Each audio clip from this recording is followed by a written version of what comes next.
A little over a year ago, we first saw Kara stumble out of Superman's cave looking for her dog Krypto. And ever since then, actress Millie Alcock has been torn to literal shreds because people hated her as Supergirl so much. Many online even said they hated the casting so much they weren't going to watch it just because of the actress. And so that brings me to the point of this video. Is Millie Alcock the worst possible Supergirl? Well, maybe. Now, in case you were living under a massive piece of kryptonite, you've probably seen the hate train against Millie already. And to not beat around the bush, people straight up think she's too ugly to be Supergirl. Many online even said that someone like Sydney Sweeney would have been a better pick. Like, y'all, there are other blonde women out there, but whatever, go ahead. But of course, the whole point of Supergirl was that she was insanely curvy and just incredible to look at. And when you have those standards in mind, Millie just doesn't make the cut for them. The memes about it all just took on a life of their own. One user on Twitter, I'm not calling it X, one user on Twitter literally said that she was going to avoid looking at Millie Alcock for her own mental health. I'm gonna say it, personally, I cannot look at Millie Alcock without some irrational level of anger that comes from some sort of primal instinct swelling up within me.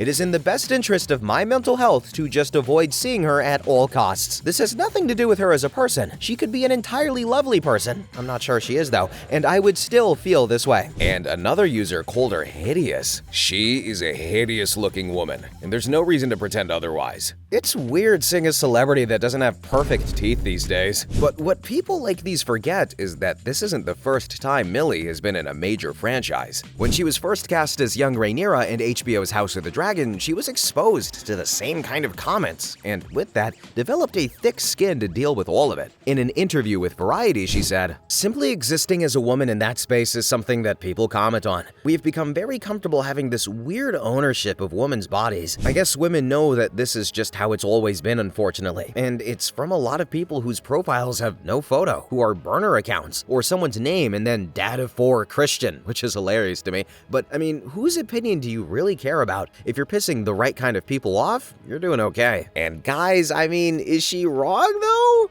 But people's strange and unnecessary views on her looks aside, the press tour for the movie is when things really took a turn. It was as if almost every time Millie gave an interview, it was received as her being too woke and too Gen Z to be cast as the main lead. This particular interview really threw people over the edge. It wasn't, but in honor of Pride Month, as I'm getting all these questions, I don't know. I think that what makes this film so beautiful is that it's not centered around a man. It's not centered around love at all, if anything. But we'll see. I don't really know. But I don't know. I don't know. She'd probably go both ways.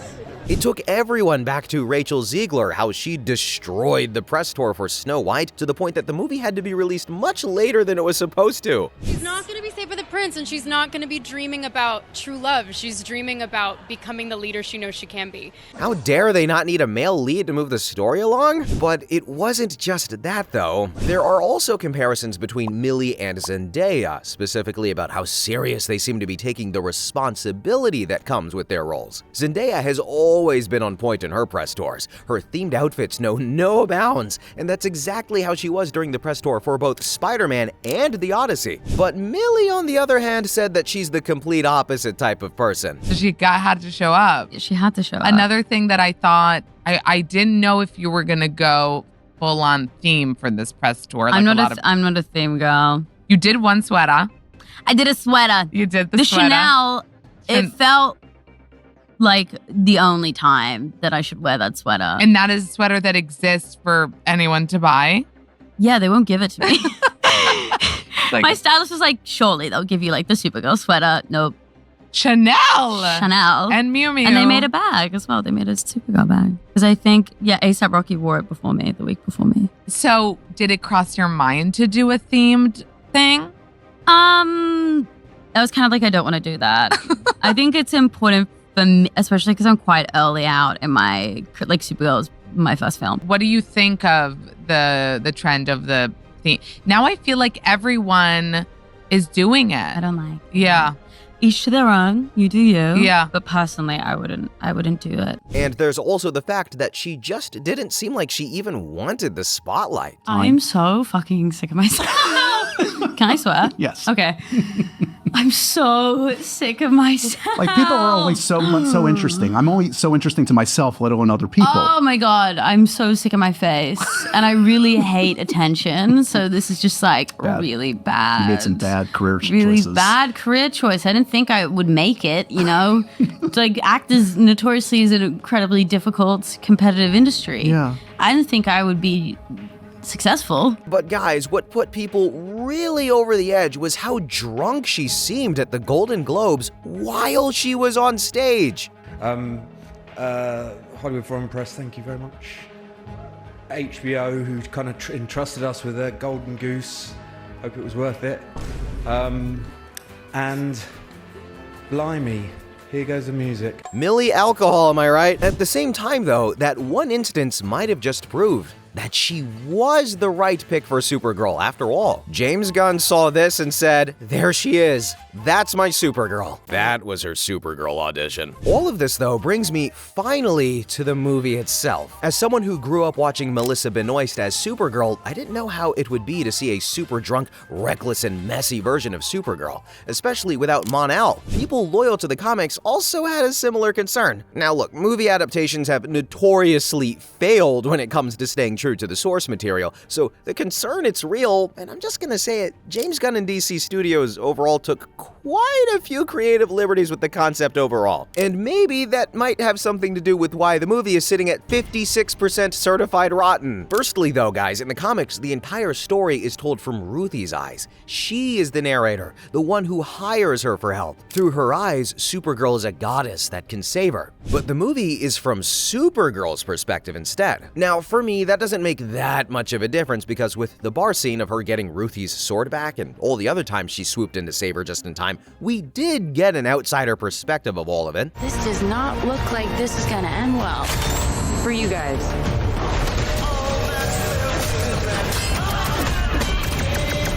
But the main plot was completely centered around Supergirl and her own grief journey. Ruthie's addition just helps her process it all. One of the biggest changes from the comics to the movie, though, is what Krem and the Brigands are actually doing. Because in the movie, there's this whole disturbing idea of young girls being taken as brides.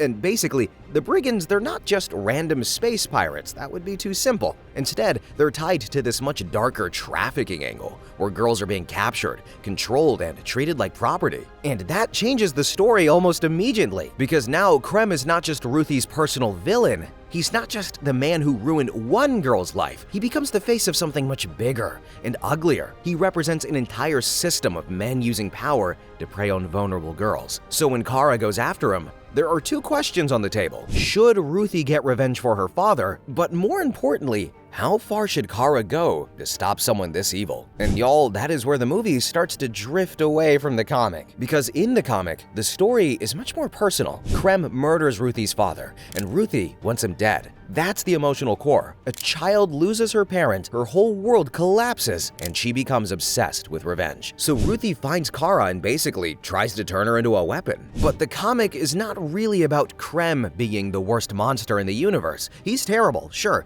but the story is more focused on Ruthie's grief, Kara's trauma, and the question of whether killing him would actually fix anything. And that is the key difference. In the comic, the conflict is Ruthie is in pain and she thinks revenge will heal her. Kara, she understands that pain because she has lost almost everything too. But Kara's role is not to help Ruthie become a killer. Her role is to stop Ruthie from letting grief turn into bloodlust. And that's why the comics version is more morally complicated. Krem deserves punishment, nobody's arguing that, but the story keeps asking whether revenge is the same thing as justice. It keeps pushing this idea that even when someone deserves to suffer, killing them may not actually save the person who was hurt. The movie changes that by making the Brigands' crimes bigger, clearer, and more horrifying. The girls as brides concept makes Krem much easier for the audience to hate. It gives Kara a strong reason to act violently. It also makes the ending feel more justified because the movie is basically saying this man is not only Ruthie's enemy, but a whole predator who will keep destroying lives unless someone stops him permanently. And you know, instead of just her father, he killed the whole family. For a blockbuster though, it creates a cleaner villain.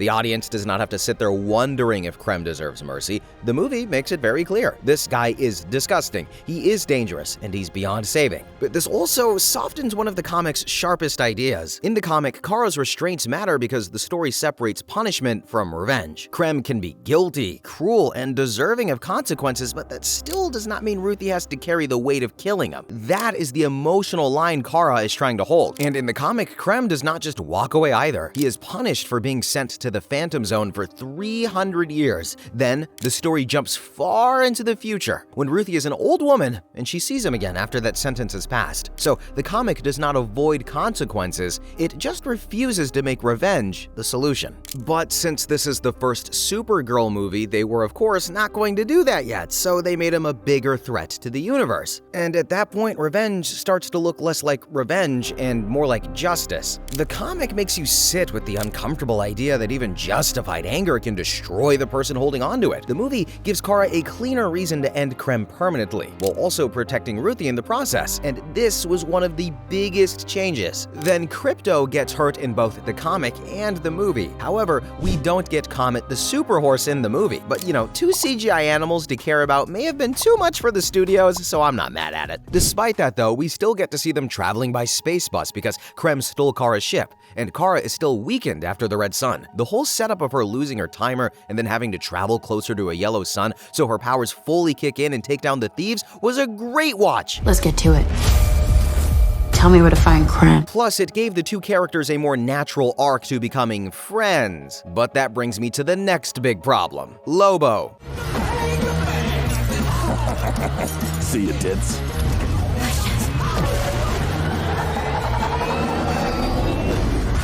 And I say problem carefully because Lobo himself is not automatically a bad addition. As a matter of fact, he's one of DC's most chaotic characters, and on paper, putting him in a cosmic Supergirl movie, it makes sense. He is loud, violent, messy, funny, and completely unpredictable. The issue is not that Lobo exists, he was just never part of Supergirl Woman of Tomorrow. In the comic, the story is mostly carried by Kara and Ruthie. That is what gives it its emotional weight. You have this grieving young girl who wants revenge, and this older, damaged hero who understands that grief better than anyone. Their journey is quiet, strange, brutal, and personal. Lobo changes that energy, though, the second he walks in, because Lobo is basically a walking heavy metal album cover with a motorcycle and a murder contract. You see, in the comics, Lobo is a Khazarnian bounty hunter who is known as the Main Man. He's crude, violent, almost impossible to kill, and his entire character is built around being the most over-the-top guy in the room. And that is exactly why people love him. Lobo's whole thing is chaos. So when the movie brings him in, the story starts to feel less like an intimate space western and more like a bigger DCU event. Not a fun guy. Hey. 3 more of whatever you call that shit. Suddenly, it's not just Kara helping Ruthie chase Krem, it is Kara, Ruthie, Krypto, the Brigands, Krem, Superman's wider world, and now Lobo too. That's a lot of noise for a story that originally worked because of how focused it was. And the funny thing is, Lobo was actually part of the original idea before the comic became what it became. Tom King had talked about the story initially having more of a Lobo influence before it was reshaped into a Supergirl-led western. So, in a weird way, the movie's not pulling him out of nowhere. That book, Supergirl World of Tomorrow, began as me pitching a Lobo Supergirl book, and it was my editors, Brittany Holzer and Jamie Rich, who were like, no, take Lobo out and make Supergirl the Rooster Cogburn character, King explained to World Balloon, and so it wouldn't exist without Jamie and Brittany. But the final comic removed him for a reason, because once Lobo is there, he naturally pulls attention. Plus, Jason Momoa always dominates the screen. Even if he is only in a few scenes though, the audience remembers him, and that can be dangerous when this is supposed to be Millie's first solo movie. People were already questioning whether she could carry the role, so adding a huge fan favorite character like Lobo, it kind of creates another problem. Now Kara has to fight for attention inside of her own story, because let's be real though, the moment Jason Momoa shows up at Lobo, a lot of the conversation stops being about Ruthie, Kara's trauma, or the comic's revenge theme. It becomes, oh my god, Jason Momoa is Lobo! That is great marketing, but it can also weaken the story. story. The comic does not need a huge scene-stealing anti-hero because Kara already feels that rough-edged role. She's not soft in Woman of Tomorrow. She drinks, bleeds, gets angry, and makes mistakes. She's not the polished version of Supergirl people are used to with Melissa's version. So when the movie adds Lobo, it risks making Kara's roughness feel less unique. Instead of Kara being the strange, damaged cosmic outsider at the center of the story, Lobo becomes the obvious chaos character. He becomes the one who represents violence, attitude, and recklessness. In the comic, Kara does not need Lobo standing next to her to show that she is different from Superman because she already is different. But the movie uses him to make the movie feel cooler, louder, or more connected to future DC projects, like a standalone movie of his own. And his addition makes the whole thing feel like a trailer for the next thing, when it was supposed to feel like Kara's story. Now, don't get me wrong, he didn't take over the whole movie. Most of it was still Supergirl-centric, but it just felt a little bit like DC did not fully trust Supergirl's story to stand on its own. But in a way, the same argument could have been made with the Superman cameo at the end. Adding the little extra dopamine boost from the familiar characters could mean they were needed just so Supergirl would feel more impactful, but that would be an injustice. We got to see the true origin story of Kara, and Superman is a big part of it. The movie takes us to Krypton itself, something we've never been able to see on screen before. And well, while it might not seem that way from the outset, Kara's origin is not the same as Clark's. Clark was sent away as a baby. He never truly knew Krypton. He grew up on Earth with human parents, human values, and a human childhood. His tragedy is that he lost a world he never got to remember. But Kara, she did remember it. She had a life there, a home and parents. She had a whole planet that was real to her before it was ripped away. So when she lands on Earth and sees Clark already grown, already loved, already Superman, and has no way to even communicate with him. Hi there. Ikalata. Oh, I'm sorry. I don't I don't speak Kryptonian. I didn't never. Shoot, I wasn't raised there, so I wasn't raised there. Why am I talking louder? Let me help you. There's this painful irony to it. She was sent to protect him, but by the time she gets there, he doesn't need protecting anymore. She is not the female Superman, but someone who arrived too late for the purpose she was given after losing the only world she truly understood. So seeing Superman at the end is not necessarily cheap fan service. It can actually reinforce one of the most important parts of Kara's identity. She is connected to Clark, but she is not him. And that's something she needed to come to terms with herself before she could ever be on Earth with him. A lot of people went into this thinking Supergirl is just Superman with blonde hair.